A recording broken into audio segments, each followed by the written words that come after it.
তো বন্ধুরা, আজকে আমি জামরুল তুলতে চলে এসেছি। জামরুল গাছে গোড়াতে চলে এসেছি। দেখো আমি আমাদের গাছে কত জামরুল হয়েছে, ওই জন্য জামরুল তুলতে চলে এসেছি। এখন গামলি নিয়ে চলে এসেছি, জামরুল তোলাটাকে খাবো। জামরুল গাছে তো জামরুল ভর্তি হয়ে আছে, আর এই জামরুলটা খুব মিষ্টি। যেমন রসে ভরা তেমনই জামরুল বড়ো। আমি তো বসে বসে জামরুল তুলতেছি। দেখো গাছের গোড়ায় বসে আছি। জামরুলটা দেখো কত বড়।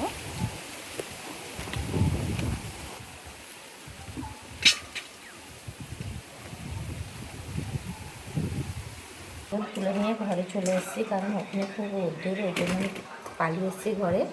দেখো একটা খেয়েও দেখাবো।